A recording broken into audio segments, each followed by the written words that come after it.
একদিন এক চালাক শিয়াল তার খাবারের খোঁজে বনে ঘুরে বেড়াচ্ছিল।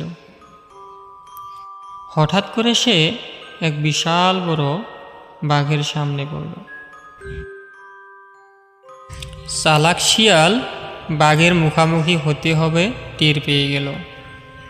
চালাক শিয়াল মনে মনে ভাবতে লাগলো, এইসব কি হয়ে গেল রে বাবা, আমি আমার খাবারের খোঁজে এসে এখন তো আমি কি বাঘমামার খাবার হয়ে যেতে হচ্ছে।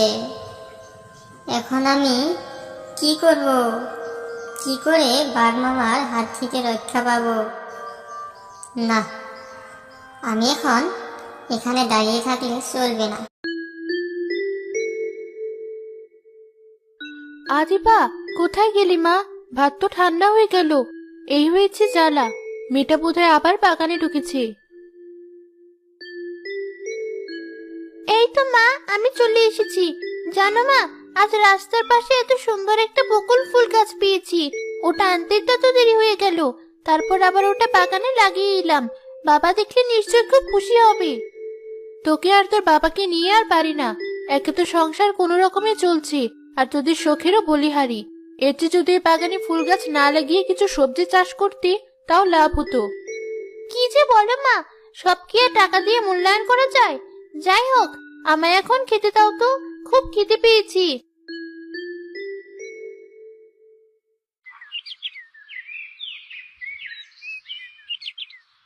কই গিন্নি, কোথায় গেলে?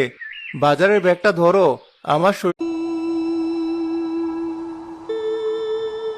কি সুন্দর মেঘলা মেঘলা দিন, কি সুন্দর ফুরফুরে বাতাস।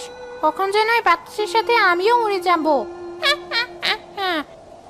এমন আবহাওয়া থাকলে মনটা সত্যিই ভালো হয়ে যায়, মনে আর কোনো দুঃখ কষ্ট থাকে না। এখন তো আবার বৃষ্টি শুরু হয়ে গেল দেখছি। যাই, আগে গাছের মাঝখানে ডালটায় গিয়ে বসি, তাহলে আর ভিজবো না।